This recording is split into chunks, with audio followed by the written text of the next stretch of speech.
4 number, শিশু সন্তান কান্না করলে তার কান্না থামিয়ে দেওয়া।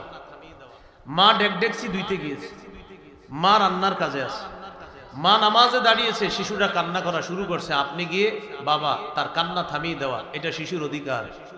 সহিহ বুখারী 668 নম্বর হাদিস, আবার 868 নম্বর হাদিস আছে। এই হাদিসের মধ্যে আছে রাসূলুল্লাহ সাল্লাল্লাহু আলাইহি সাল্লাম বলেন, ইন্নী লাআকুমু ইলাস সালাহ ফাউরিদু আন উতাওবিলা ফিহা ফাসমাউ বুকাআস সাবী ফাআতাজাওয়াজু ফি সালাতি কারাহিয়াতান আন আশুক্কা আলা উম্মিহি। রাসূলুল্লাহ সাল্লাল্লাহু আলাইহি সাল্লাম বলেন, আমি নামাজে দাঁড়িয়ে লম্বা কেরাত পড়ার নিয়ত করি, ওই মুহূর্তে আমি শিশুর কান্নার আওয়াজ শুনলে আমি তাড়াতাড়ি নিয়ত পাল্টায়া সংক্ষিপ্ত কেরাতে নামাজ শেষ করি।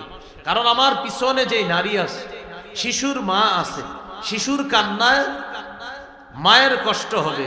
আমার কেরাত লম্বা হলে শিশুর কান্নাও লম্বা হবে, মায়ের কষ্ট দীর্ঘায়িত হবে। আমি নবী শিশুর অধিকার আর তার মায়ের অধিকার প্রতিষ্ঠিত করার জন্য, মায়ের কষ্ট লাঘব করার জন্য লম্বা কেরাতের পরিবর্তে সংক্ষিপ্ত কেরাত পড়ে নামাজ শেষ করে শিশু এবং তার মায়ের অধিকার প্রতিষ্ঠিত করি। তাহলে শিশুর কান্না থামানো এটা শিশুর অধিকার। ওরে বেশি সময় কাঁদতে দিয়েন না। আমরা যারা বাবা আছি, আজীব ধরনের বাবা বর্তমান যুগে, কানলে না ওর মা আছে না আমি কেন ধরবো, এরকম অনেক না, এটা ঠিক না। আপনি গিয়েও ধরা, এলো 4 নাম্বার।